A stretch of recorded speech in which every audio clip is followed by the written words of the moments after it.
Imagine a conflict so consuming, so devastating, that it didn't last a season or a decade, but 100 years, a century of screaming iron, burning villages, and the collapse of everything sacred.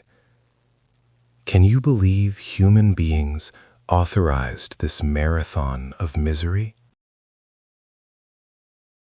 This wasn't a war. It was the total erasure of a generation, a political catastrophe no one saw coming, not even the kings who lit the match. It began over something incredibly petty, something that sounds like a joke today. A chair. The most valuable, jewel-encrusted, power-soaked chair in all of medieval Europe. The throne of France. In the early 14th century, France was not just a country, it was a behemoth. It was the jewel box of Christendom, overflowing with wealth, the finest knights, and a population that dwarfed its neighbors by staggering numbers. Their military was unmatched, their nobility was arrogant, and their financial reserves were legendary. To challenge France was not bravery, it was suicidal insanity, a guaranteed ticket to the grave. Yet, across the narrow, churning waters of the English Channel, a much smaller, dirtier, and far more desperate kingdom was looking at that golden chair with hungry eyes. This was the fractured, restless kingdom of England, constantly running out of money and perpetually haunted by rebellious barons.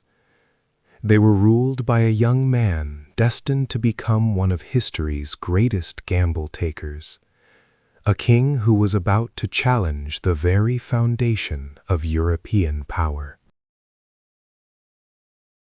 The fuse was lit with a sudden, devastating silence in Paris in 1328. The ancient, unbroken line of French kings, the mighty Capetian dynasty, snapped like dry kindling. King Charles IV, the last direct male heir, dropped dead without leaving a son. The silence was deafening, the political vacuum instantly sucking in every ambitious nobleman from Flanders to Navarre. This was the moment the lawyers and schemers had waited for. The sheer magnitude of the crisis cannot be overstated. Who inherits the crown when the king has no son? Normally, it would pass to his closest male relative, but there were no immediate brothers left. The claim suddenly became terrifyingly complex, traversing through the feminine line, a concept France had historically tried to avoid like the plague, knowing it could lead to exactly this kind of geopolitical disaster. On the French side stood Philip of Valois, Charles IV's first cousin. He was pure French nobility, born in France, raised by the system, and overwhelmingly the popular choice. He was immediately crowned Philip VI, and to the French court, the matter was settled. Case closed, succession guaranteed, stability restored. But stability had no place in this Game of Thrones, and the technicalities of royal blood were about to unleash hell. There was another man, a boy, really, who held a claim that was technically superior, legally impeccable, and politically explosive beyond measure. His name was Edward III, King of England. Edward III wasn't just a distant relative trying to seize land. He was the nephew of the dead King Charles IV, because his mother, Isabella, was Charles IV's sister. Edward's argument was stunningly simple and completely revolutionary. If a woman, his mother, could transmit the right to rule, even if she couldn't rule herself, then he was the closest surviving male heir in all of Europe. The French courts shuddered at the thought of a foreign ruler. They scrambled, hauling out an archaic, largely ignored Frankish law known as the Salic Law, which supposedly forbade inheritance through the female line entirely. This law was a flimsy shield, a piece of legal weaponry wielded specifically to block an English king from ever sitting in Paris. Philip VI ascended, protected by a piece of parchment that said, effectively, "No foreigner allowed in the royal club." But Edward III was not the type of man to be dismissed by a historical footnote. He looked at the vast riches of France, the sheer size of the prize, and he decided the risk was worth the world. He was looking at continental dominance, the unification of two massive crowns under his single banner. For 9 long, grinding years, the tension simmered. Edward III was forced to travel to France and reluctantly paid homage to Philip VI for the lands he held in Aquitaine, swallowing his pride while building his army and plotting his revenge. He was playing the longest, deadliest waiting game in European history, assembling the pieces of the greatest political justification for war in the medieval age. In the background, skirmishes broke out over wool trading in Flanders and sea dominance in the Channel. Every slight became a mountain, every border dispute a cause for national fury. The entire Western world was holding its breath, waiting for the inevitable spark. And then, in 1337, Edward III finally ripped off the mask.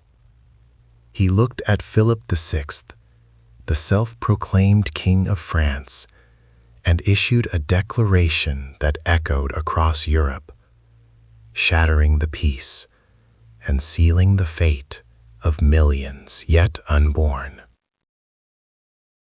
He didn't just reject Philip's authority.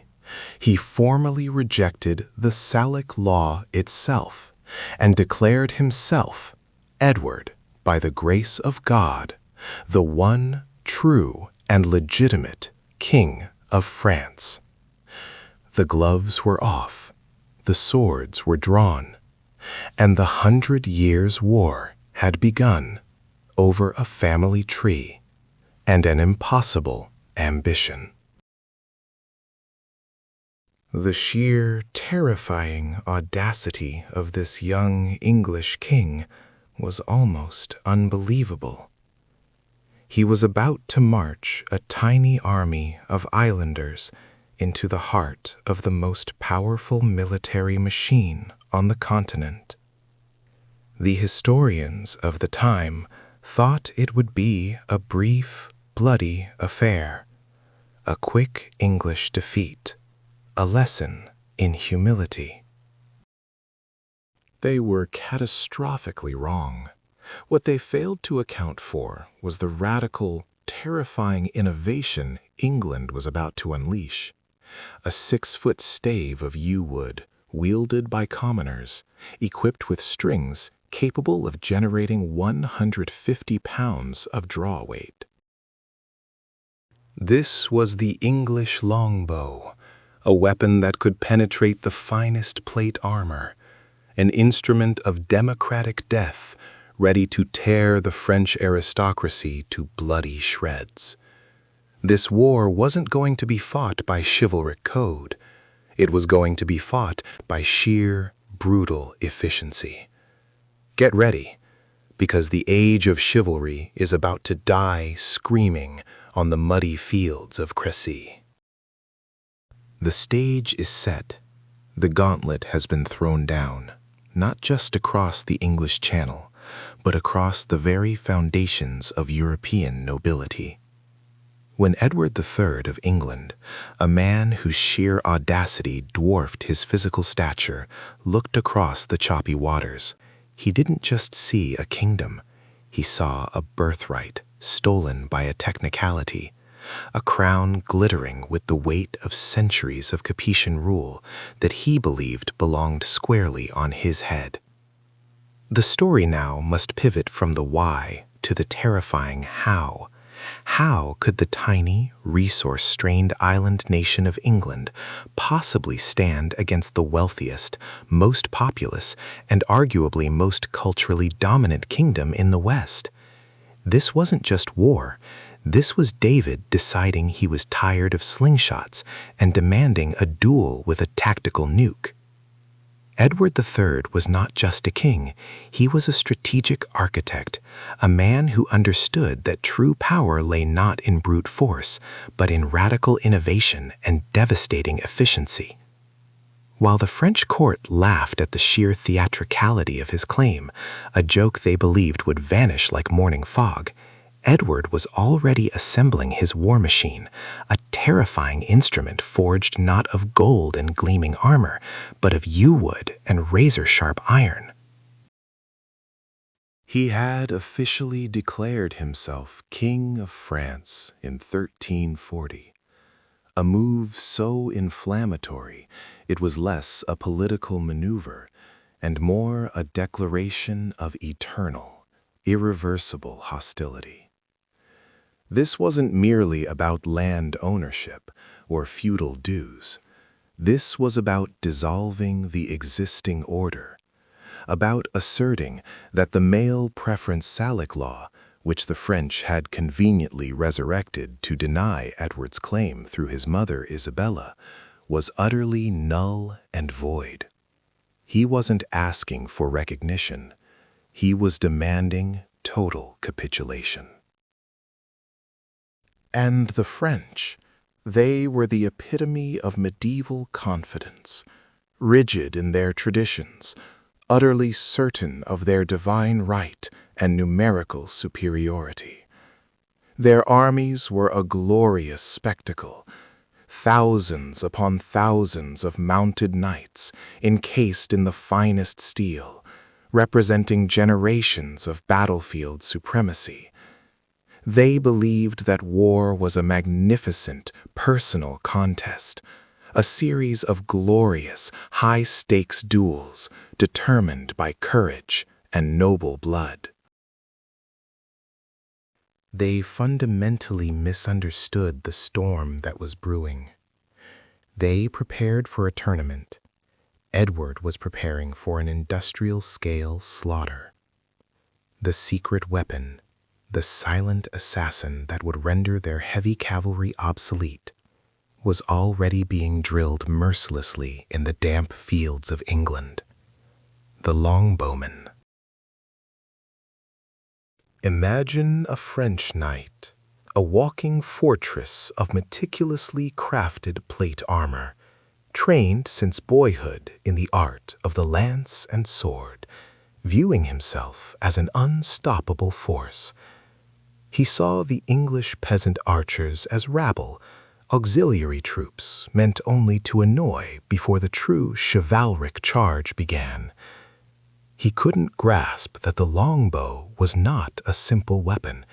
It was a technological marvel, a devastating piece of kinetic engineering unmatched in Europe.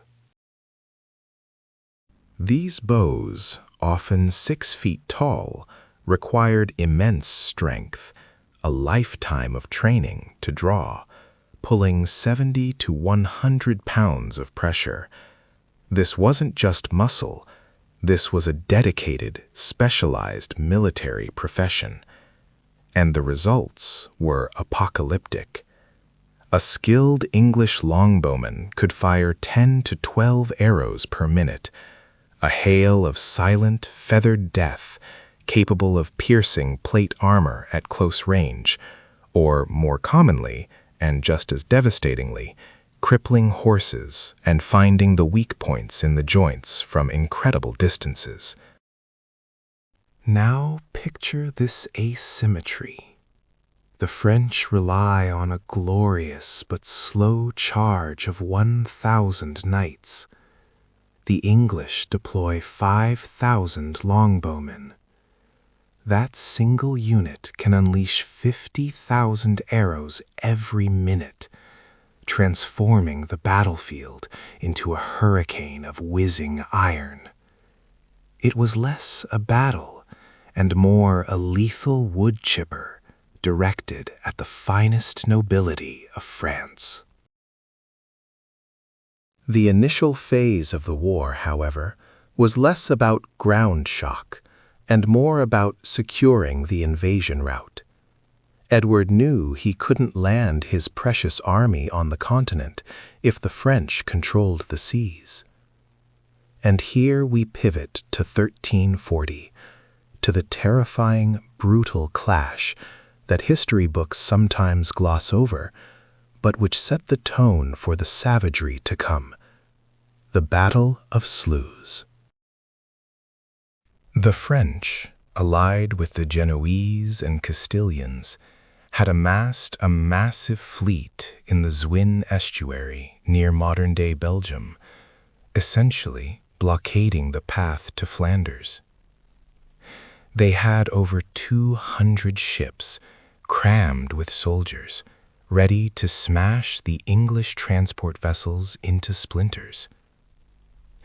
Their strategy was simple: drown the invasion before it even touched sand. Edward III, leading the fleet himself, sailed directly into this trap, relying on calculated aggression and a terrifyingly efficient adaptation of his ground troops to naval warfare. For the English, this wasn't a naval battle of broadsides and cannons. This was a floating archery match, a catastrophic close-quarters slugfest where the English longbow once again proved its horrific versatility. As the ships scrabbled and locked together, turning the estuary into a chaotic, floating battlefield, the longbowmen went to work. They rained arrows down onto the packed decks of the French ships, turning the enemy crews into pincushions before the English men-at-arms even boarded. The sheer volume of fire was paralyzing. It was a total, absolute obliteration. The French fleet was annihilated.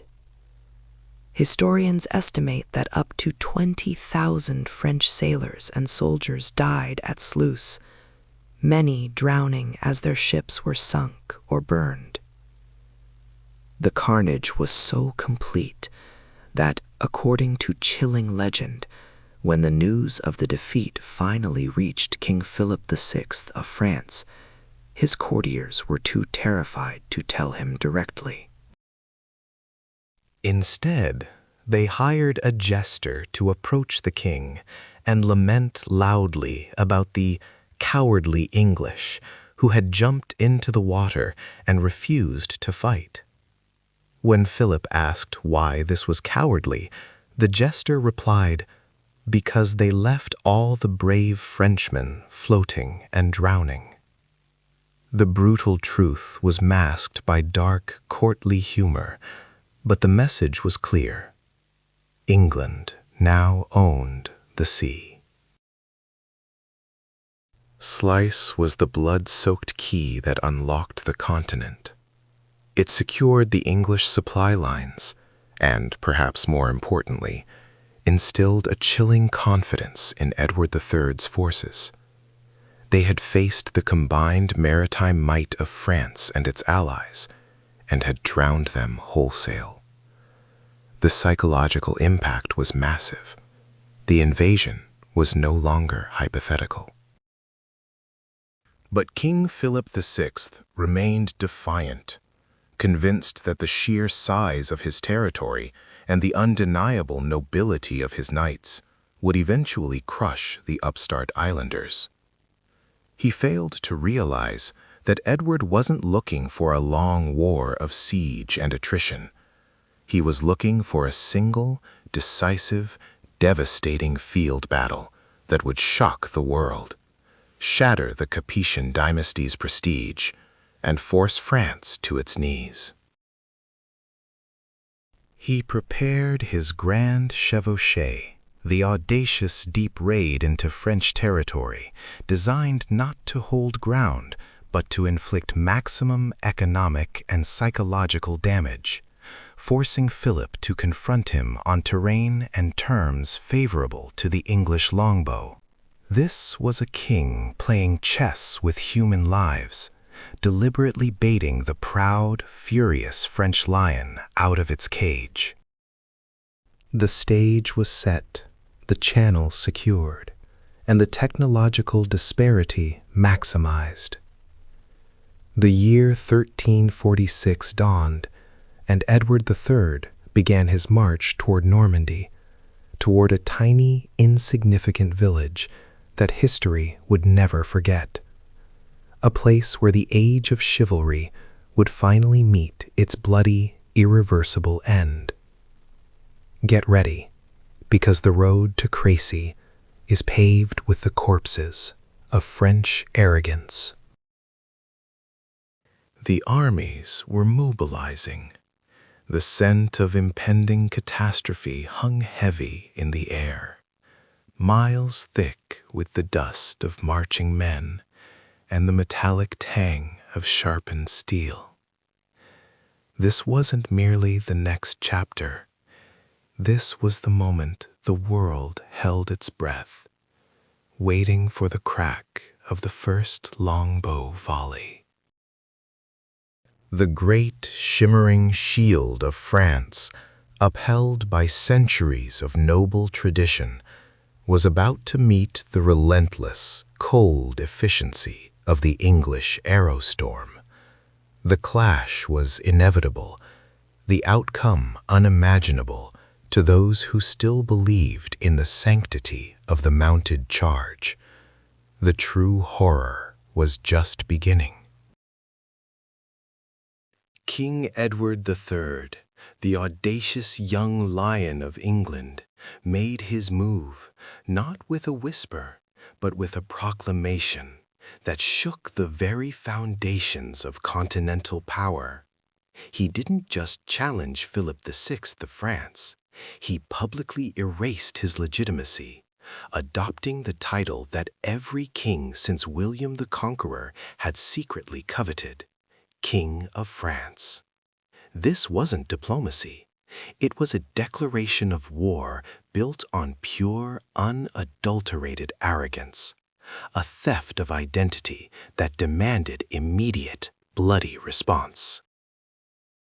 The French, initially dismissive, gathered an armada of unparalleled size, a defensive shield meant to crush the English invasion before it even touched the sacred soil of Normandy.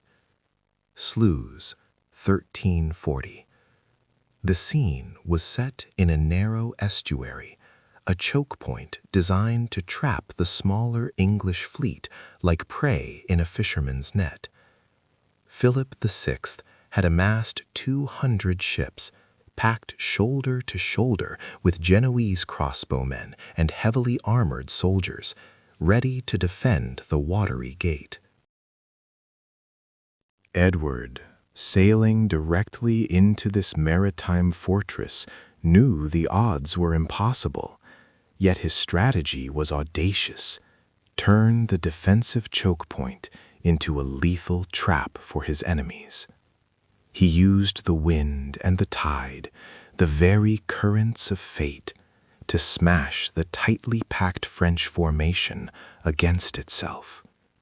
What followed was not a battle, it was a massacre at sea, a floating graveyard where medieval chivalry met the brutal reality of naval warfare. The English longbowmen, firing from the decks, decimated the French ranks before they could even draw their swords, turning the water into a horrific crimson broth. Thousands of French soldiers, weighted down by their expensive armor, plunged into the churning North Sea, dragged instantly to the bottom by the very symbol of their status. The loss was staggering, estimated at 20,000 French lives extinguished in a single terrifying day. The King of France himself was reported to have refused to look at the sea for weeks. The humiliation so profound, it carved a permanent scar into the French psyche. This catastrophic maritime defeat proved one vital, terrifying truth. The English were not just playing for the throne, they were rewriting the rules of warfare. The war machine was fueled by one weapon, the 6-foot stave of yew, the English longbow, capable of firing 10 arrows a minute, each one carrying the force of a small sledgehammer. Imagine the sound, the collective thrum of thousands of strings snapping taut, followed by a whistling rain that sounded like the very breath of the devil descending upon the battlefield. It wasn't just metal piercing flesh. It was the psychological terror that crippled the French knights before the English even closed the distance. These were common peasants, yeoman farmers who trained from childhood, their fingers permanently deformed by the relentless pulling of a 150-pound draw weight, now dismantling the ancient, revered institution of mounted, armored nobility. Their skill was a democratic, terrifying equalizer. Philip VI, despite the carnage at Sluys, still clung desperately to the old ways. The glorious vision of the chevalier, the shining knight whose armor made him invincible. He believed that sheer weight of numbers and the divine right of the French crown would eventually overwhelm the English upstarts. This misplaced confidence would lead directly to the abyss.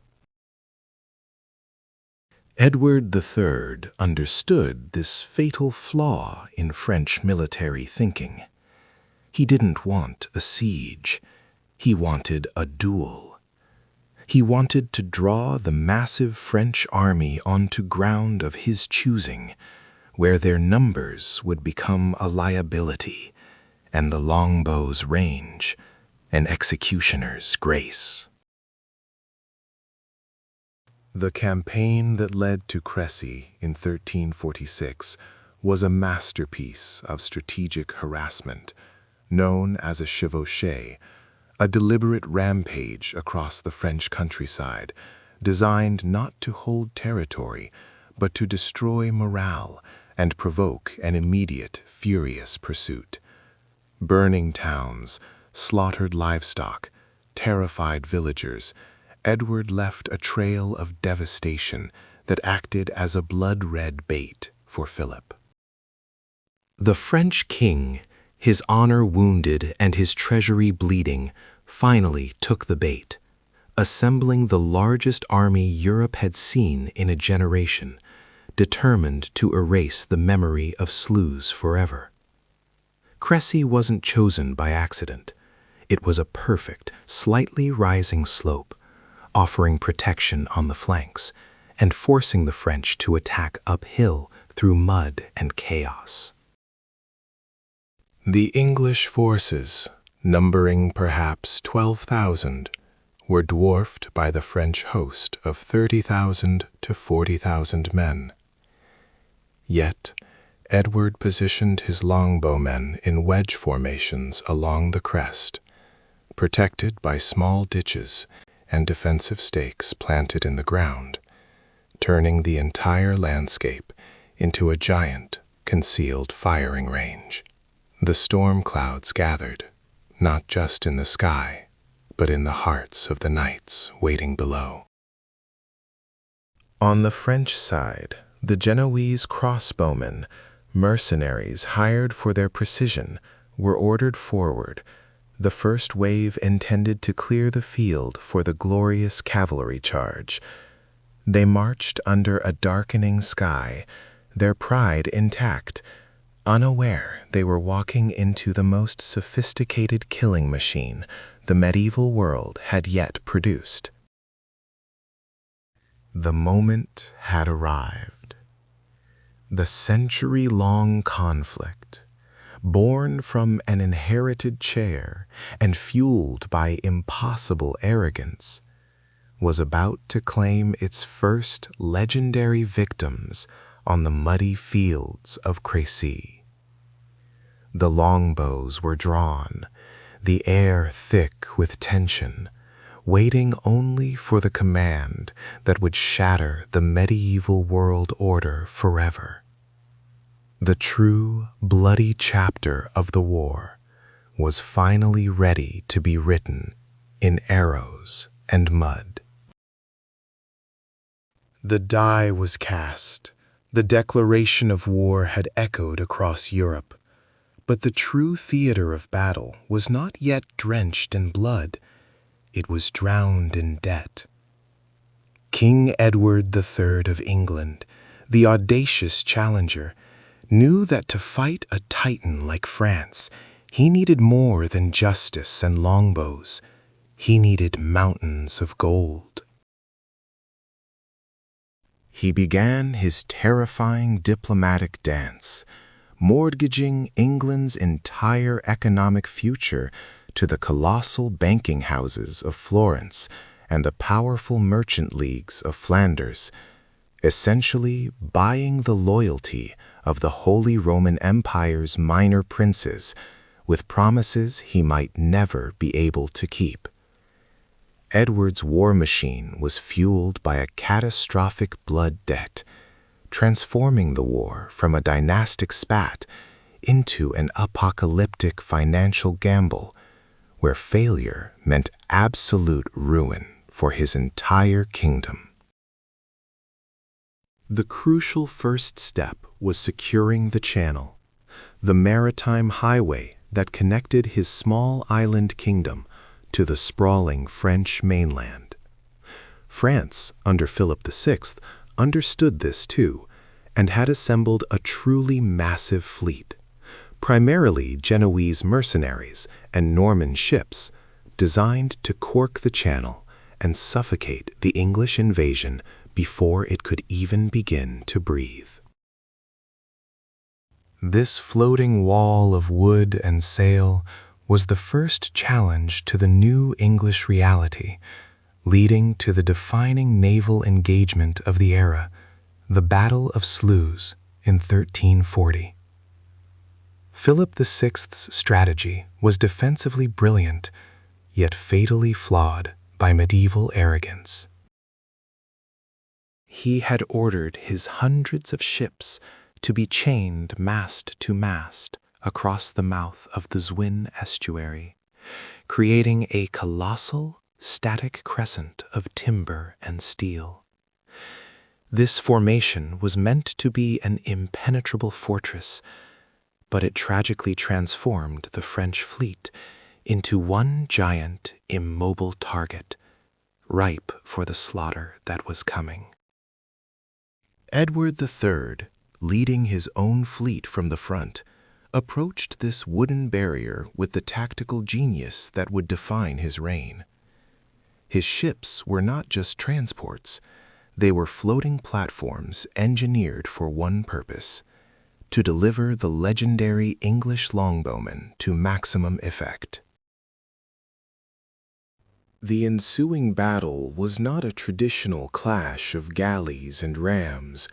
It was an archery contest on the high seas, followed by the most brutal hand-to-hand boarding actions imaginable.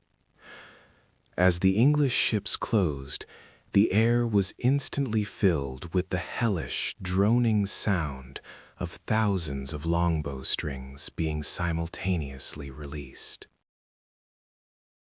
Arrows fell like a biblical plague, ripping through sails, splintering decks, and, most horrifyingly, finding the gaps in the expensive French armor.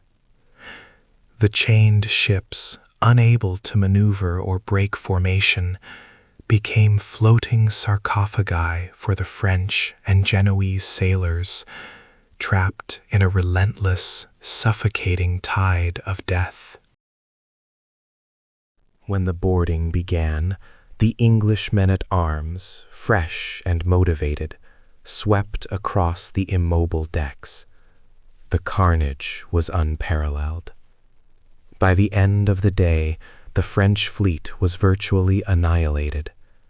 Reports suggested up to 20,000 French sailors and soldiers died, many drowning under the weight of their own armor as their ships burned and sank into the freezing water. The victory at Sluys was not just a battle won, it was the entire foundation of the war secured. It eliminated the immediate threat of French invasion of England, and, more critically, it granted Edward III absolute, unchallenged control of the English Channel. The path was now open for Edward to unleash his terrifying signature military strategy, the chevauchée. This was not about seizing castles or holding territory. It was a psychological weapon, a deliberate, devastating program of economic and symbolic destruction, designed to break the will of the French peasantry and, more importantly, discredit King Philip VI. The English armies, often smaller than their French counterparts, moved with shocking, brutal speed. The core of these forces were the longbowmen and light infantry, unencumbered by the heavy armor and slow pace of traditional feudal knights.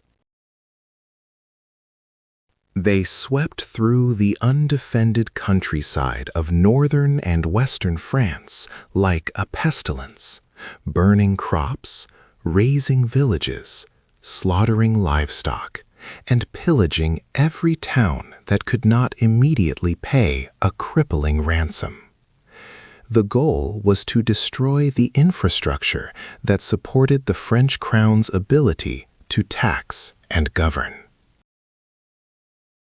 Imagine the terror, the horizon darkening with smoke, the sound of hoofbeats and foreign voices signaling utter ruin.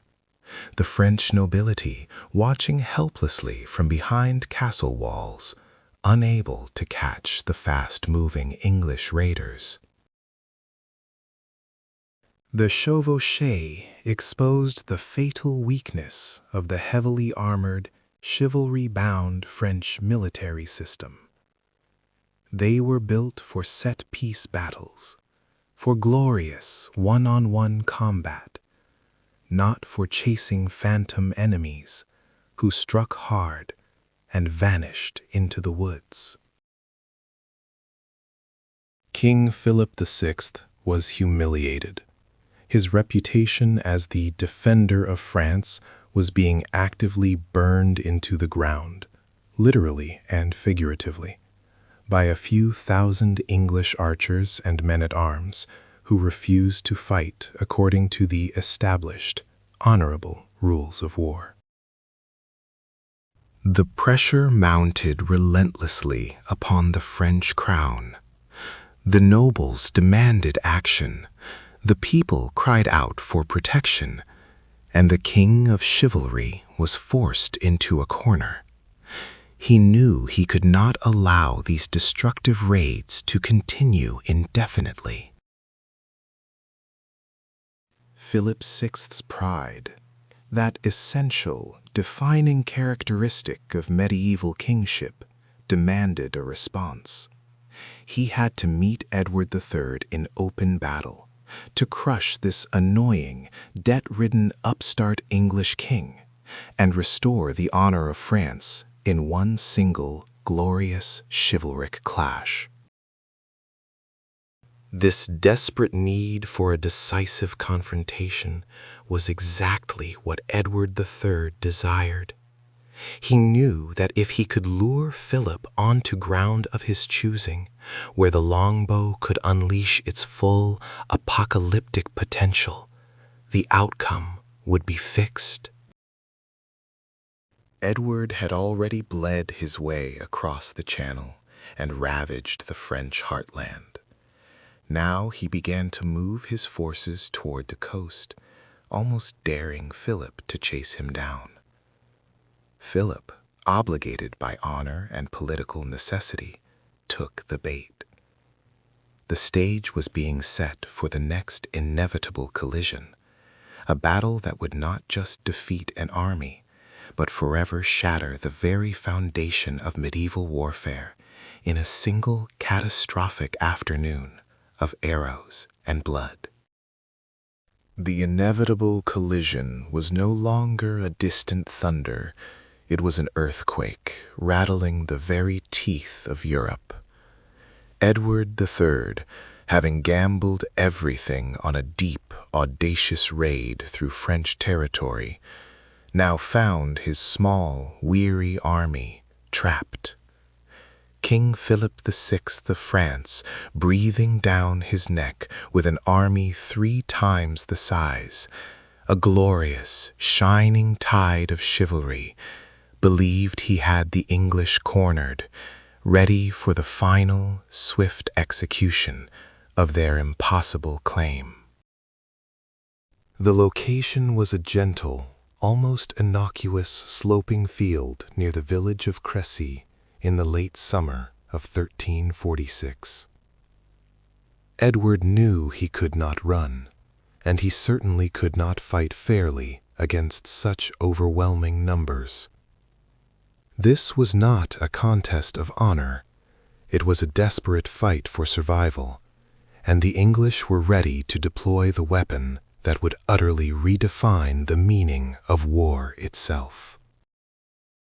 The longbowmen, the savage, professional yeomanry, recruited from the valleys of Wales and the shires of England, stood shoulder to shoulder, protected by ditches, stakes, and the desperate genius of their commanders. They were not knights. They were instruments of mass destruction, their arrows tipped and ready, waiting for the signal to unleash the apocalypse upon the flower of French nobility. Philip VI, bloated with confidence, did not wait for his full forces to assemble. He looked at the muddy field, he looked at the ragged English line, and he ordered the attack, convinced this would be a simple mop-up operation. His vanguard consisted of 6,000 professional mercenaries, the fearsome Genoese crossbowmen, armed with their complex, heavy crossbows, designed to punch through armor. But fate, or perhaps the sheer hubris of the French king, intervened with a cruel twist. A sudden, vicious rainstorm had soaked the ground just hours before the confrontation, turning the field into a thick, clinging mud. For the Genoese, this was disaster. Their crossbows required complex, time-consuming cranking mechanisms, and the wet strings and soaked mechanisms dramatically slowed their rate of fire and ruined their accuracy. Then came the thunderous, terrifying retort from the English line.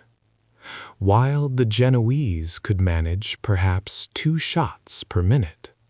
The longbowmen, trained from boyhood to draw the 7-foot stave, were firing 10, 12, sometimes 15 arrows in the same time frame. It was not a volley. It was a sustained, shrieking hailstorm of death. The first lines of Genoese professional soldiers simply dissolved. They were skewered, pinned, and shattered before they could even reload.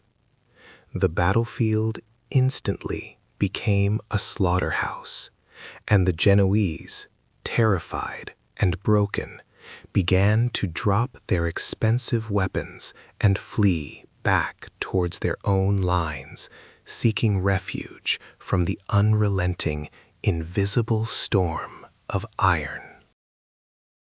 This unexpected retreat was met not with understanding, but with contemptuous rage by the French nobility waiting behind them. The knights of France, seeing their mercenaries fleeing, screamed of betrayal and cowardice.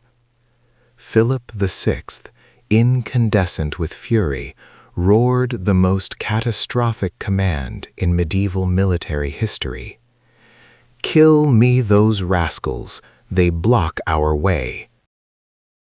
And so the very men who were supposed to protect the advancing French army were mowed down, trampled, and slaughtered by their own impatient allies.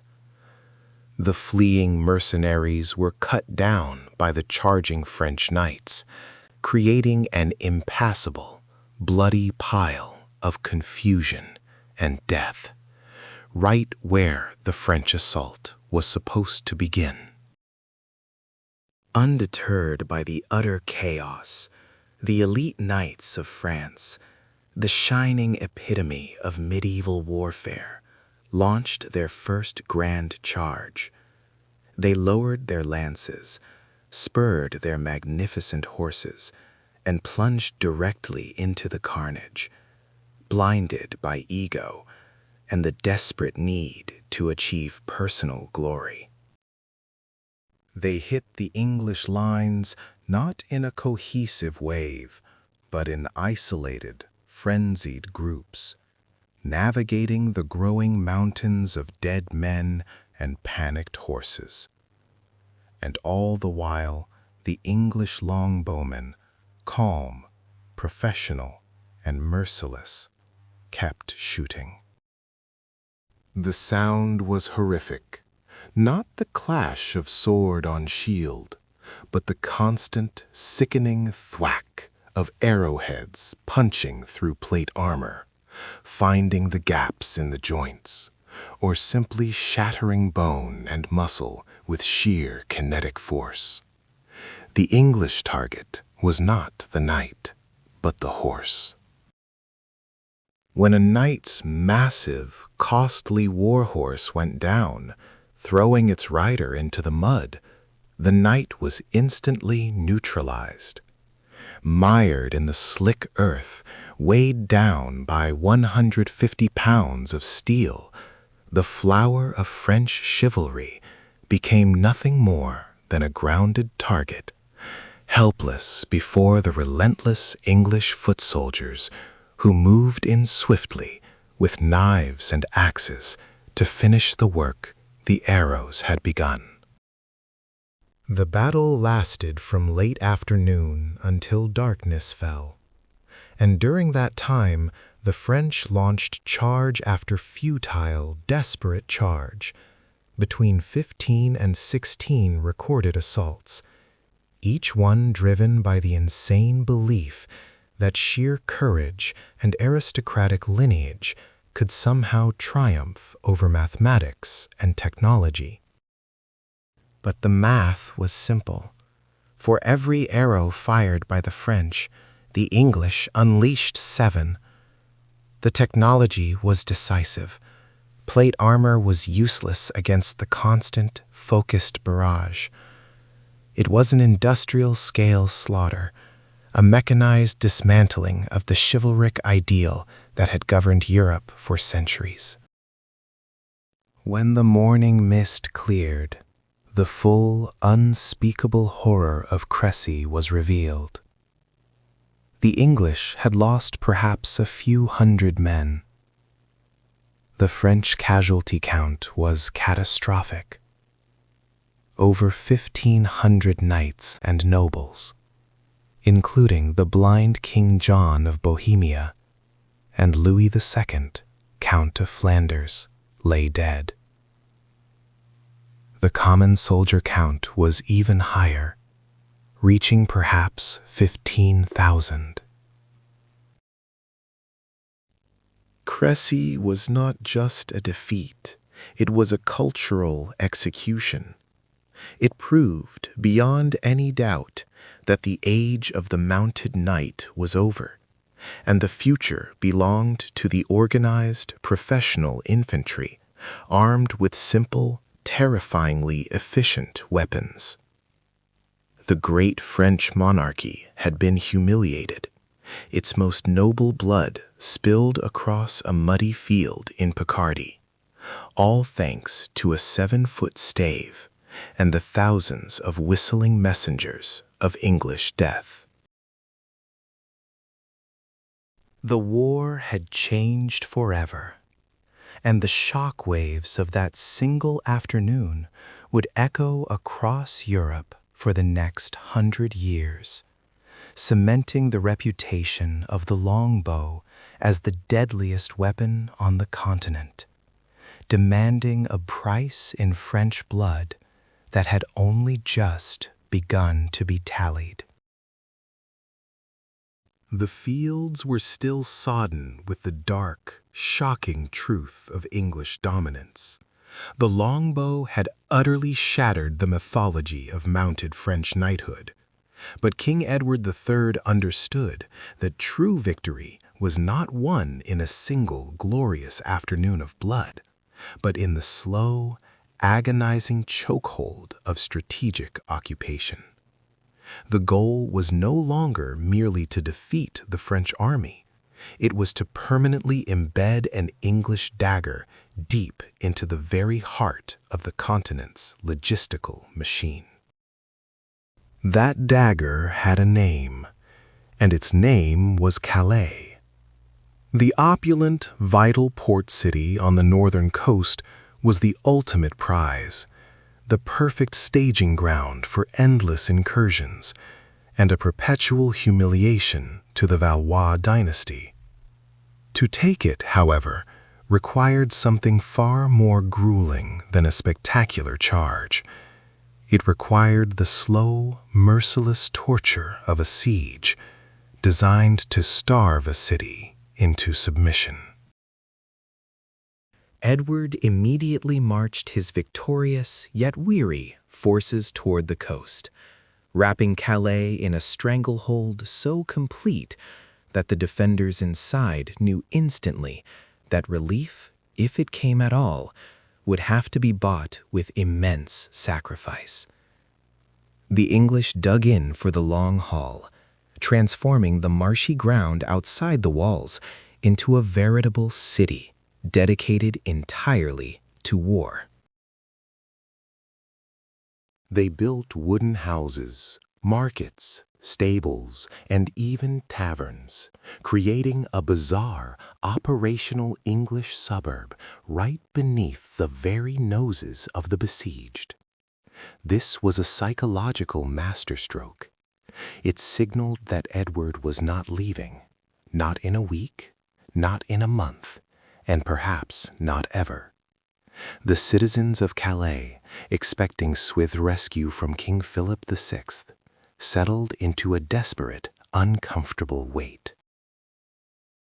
But Philip VI, still reeling from the annihilation of his army, and deeply fearful of risking his remaining forces against the dreaded longbowmen in open battle, could only watch, impotent and furious, from a safe distance. He made theatrical gestures.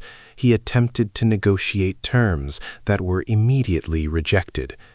But he never dared to commit the full force needed to break the English siege lines.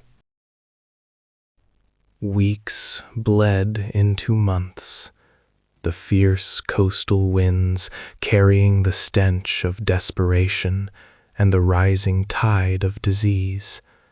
Supplies dwindled to nothing. The population, once proud and defiant, began to consume anything they could find: dogs, rats, and finally, the leather from their own boots. Hope curdled into starvation, and starvation into a slow, living madness as the English camp outside feasted and drank, mocking their misery.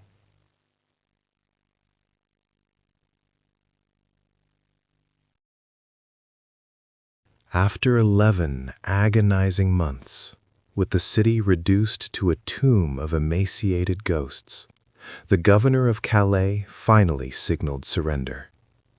But Edward III, filled with the cold fury born of a protracted, expensive siege, demanded a price that was pure theatrical horror. He declared that he would spare the populace only if 6 of the most promising, the burghers of Calais, walked out to his camp. They were to be stripped down to their undergarments, ropes placed around their necks, bearing the keys to the city, prepared for immediate execution. This was not a military requirement.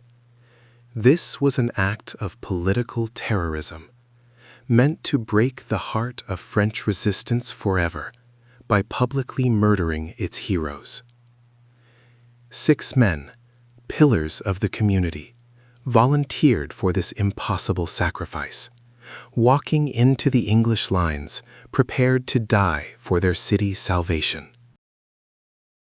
The scene was set, the ropes tightened, the executioner stood ready, and the victorious English soldiers watched this calculated demonstration of overwhelming authority. Then, in a moment of extraordinary human drama that nearly derailed the king's vengeance, Queen Philippa of Hainault, Edward's formidable, pregnant wife, rushed forward. She fell to her knees before her husband, pleading with passionate tears that echoed across the field, begging for the lives of the condemned men. She argued that their deaths would only stain his great victory with unnecessary cruelty, and that mercy, in this moment of absolute, unquestioned power, would be a far greater demonstration of majesty than bloodshed.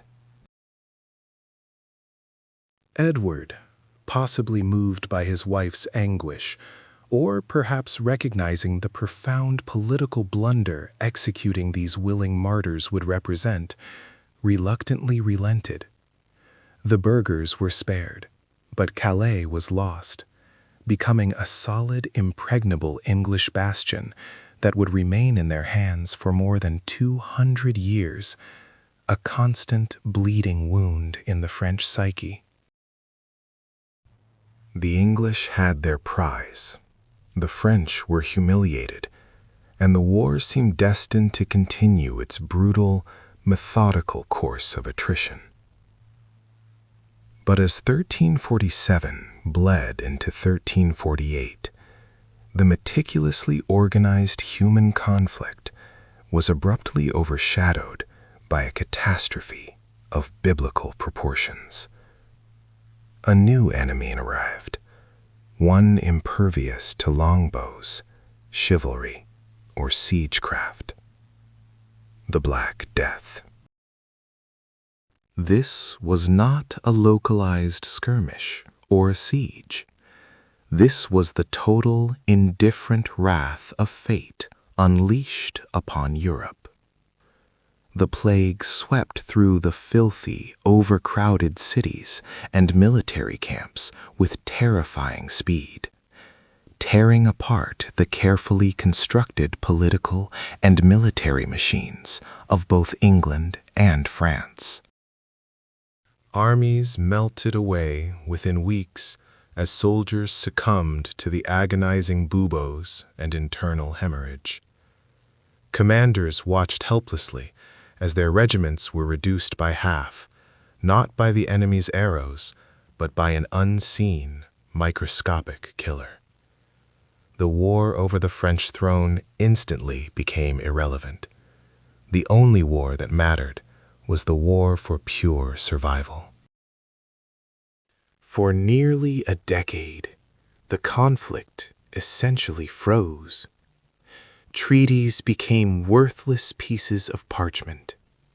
Campaigns were abandoned, and the immense death toll demanded by the plague, estimated to be 1/3 to 1/2 of the total European population, made all previous battle losses seem almost trivial.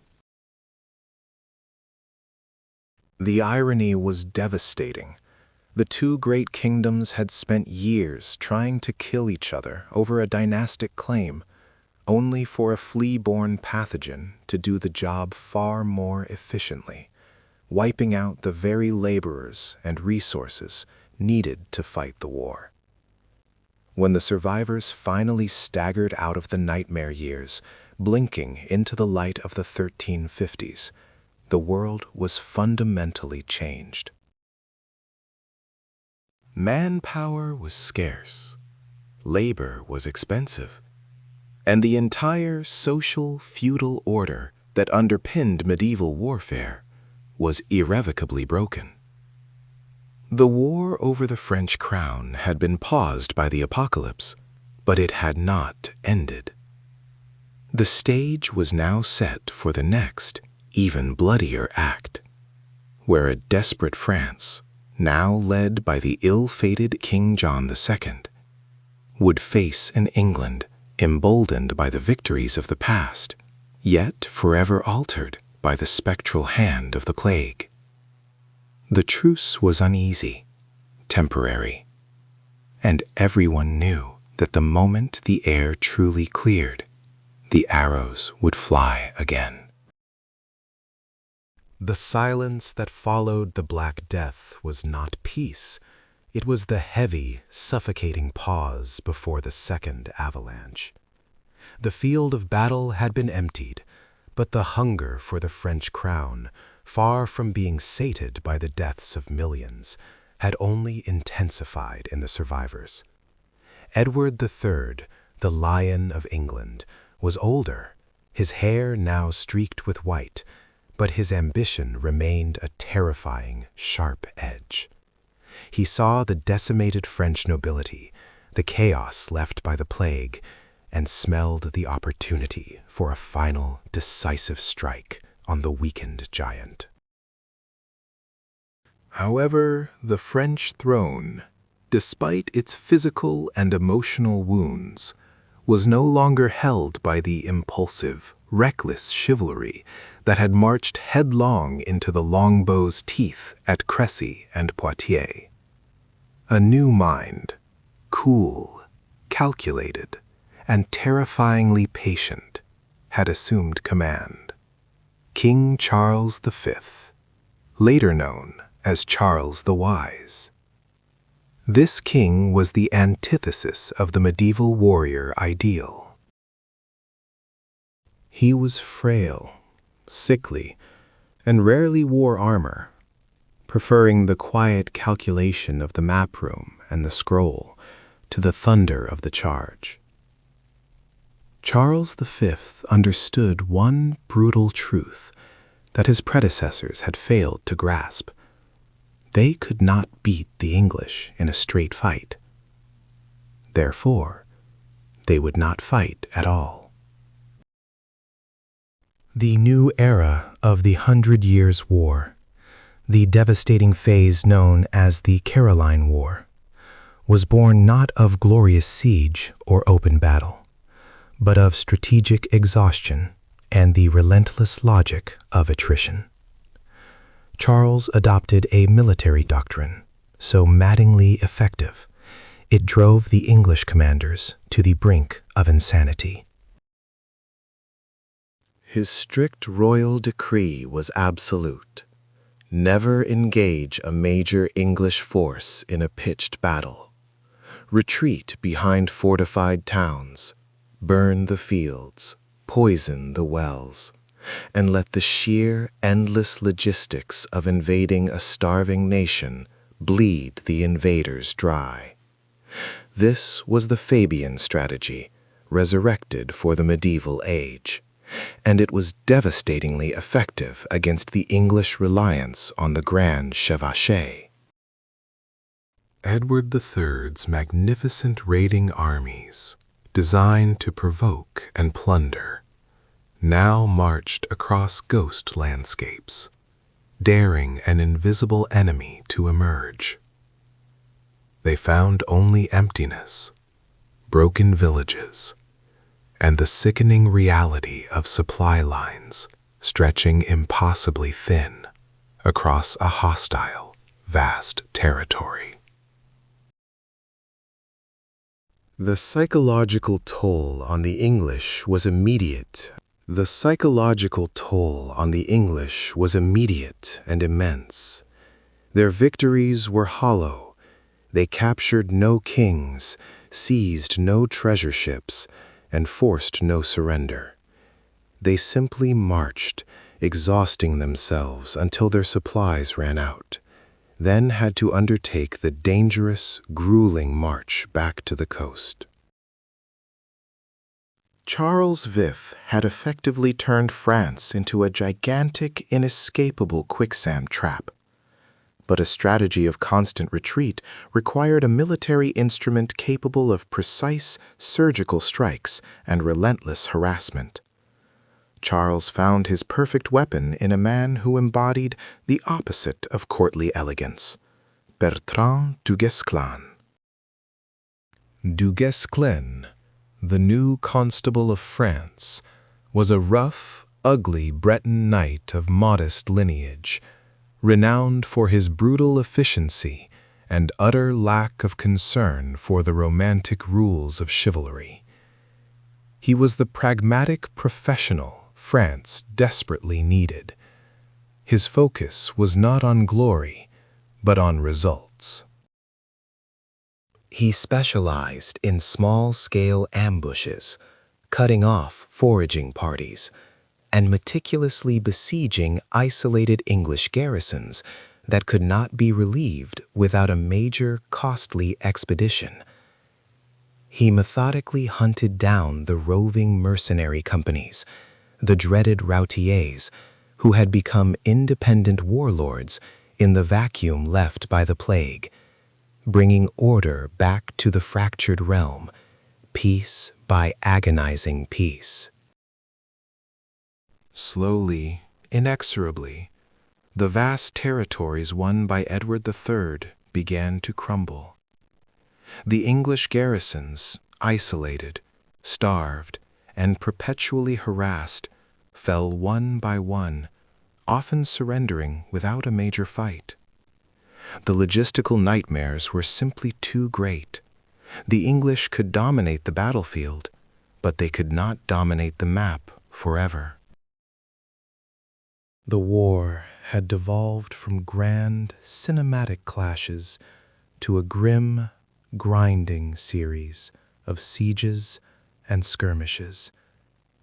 Edward III, aging rapidly and facing serious political opposition at home, the costs of the never-ending war were crushing the English economy, watched his continental dominion shrink year after year. His final great attempt to force Charles V into a battle, a massive chevauchée in 1373, ended in total, humiliating failure. The French simply refused to come out, forcing the English army to march 600 miles, only to return defeated by starvation and exposure, without having struck a single decisive blow. The greatest military mind of the century had been outmaneuvered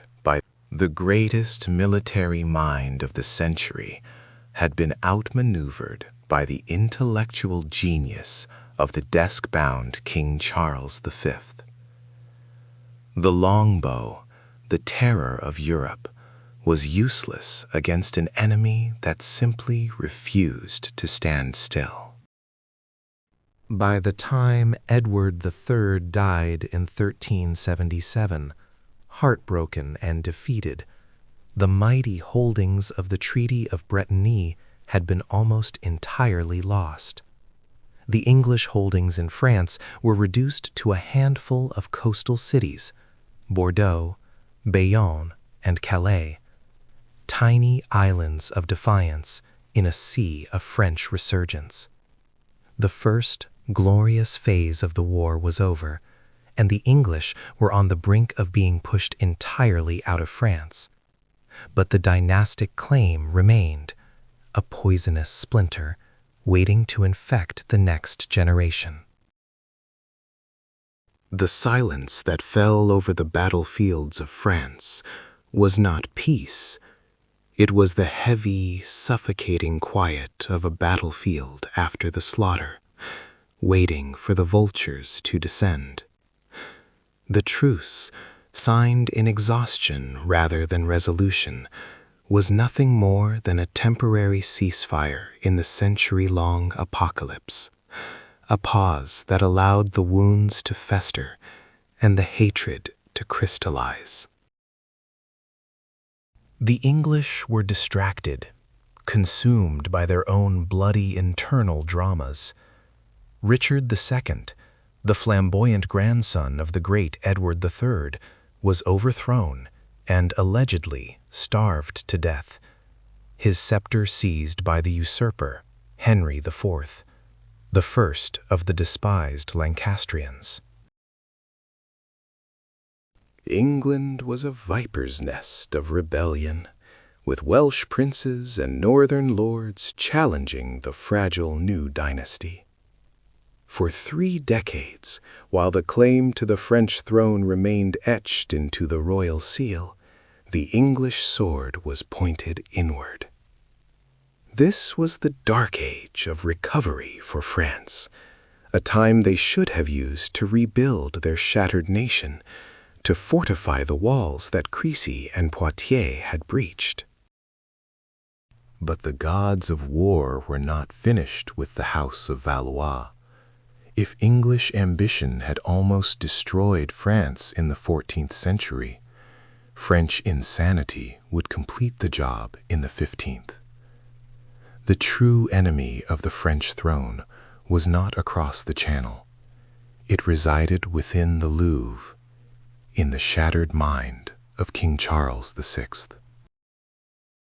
Charles the Well-Beloved became Charles the Mad, struck by a terrible affliction that turned him from a revered monarch into a terrifying, unpredictable specter who sometimes believed he was made of glass and screamed if anyone touched him.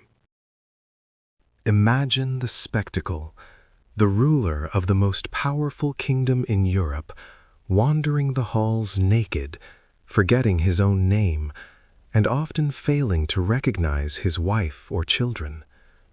The crown was effectively abandoned, left lying on the floor of the throne room, and the great dukes immediately began a fatal scramble to grab it. This vacuum of power created the greatest betrayal of the entire war, the brutal internecine conflict between the 2 most powerful houses of France, the Armagnacs and the Burgundians. It began with the assassination of Louis, Duke of Orleans, ordered by his own cousin, John the Fearless, Duke of Burgundy. The streets of Paris, already choked with poverty and disease, suddenly ran slick with the blood of the aristocracy. This was not a disagreement over taxes or policy. This was a generational vendetta, fueled by lust for control over the mad king and the treasury. Burgundy, seeking advantage, openly allied with the hated English, committing treason on a scale that beggars belief. France was now officially fighting a three-front war against the English, against the plague, and most devastatingly, against itself. The stage was set for a true predator to emerge. And emerge he did. From the shadows of his youth, the legend of Prince Hal, the wild, drunken companion of thieves, was utterly extinguished. He was reforged in the white heat of duty and necessity, becoming King Henry V of England. This was not a sentimental man. This was a calculating machine of absolute military genius and unyielding piety. Henry V did not just want territory in France. He wanted the crown, the whole prize, legitimized by the ancient claim that had started this carnage 70 years prior. He looked across the narrow channel and saw not the powerful, unified kingdom of France, but a ripe, rotting fruit ready to be plucked, a kingdom paralyzed by civil war, led by a king who thought he was a vase. Henry V demanded what seemed utterly insane, the hand of Charles VI's daughter, Catherine, plus the entirety of Normandy, Maine, Anjou, and even Aquitaine, basically the old Angevin Empire rebuilt. It was a declaration of war, disguised as a marriage proposal. The French court, despite its internal fractures, could not stomach the sheer audacity of the demand. They countered with a pathetic offer, a fraction of the required dowry and a small piece of land. Henry V's response was immediate and chillingly decisive. He wrote back that if they would not give him his rights, he would go and conquer them. His intention was crystal clear: total war, total victory. The preparations began immediately, but Henry V was not Edward III. He learned from the mistakes of the previous generation. He needed funding, political stability, and most crucially, a clear mandate from God and Parliament. He mobilized an army of unprecedented quality. 8,000 archers, the terrifying descendants of the men who had annihilated the chivalry at Crécy, and 2,000 hardened men-at-arms. This force was smaller than the invasion forces of the 1340s, but it was leaner, meaner, and utterly professional. Every man was paid, drilled, and committed to a singular, almost religious goal: to enforce the divine right of the English king to rule France. The invasion fleet gathered at Southampton, a horrifying armada of 1,500 ships, waiting for the signal. The wind rustled through the long bowstrings, a sound that promised death and dynasty. The year was 1415, and the world was about to witness the single most famous, defining moment of the entire 100 Years' War, a masterpiece of battlefield strategy born from French madness and English ambition. The clock had run out on the truce. The poisonous splinter had finally become a full-blown infection, and King Henry V was about to unleash the surgical horror that would reshape the map of Europe forever.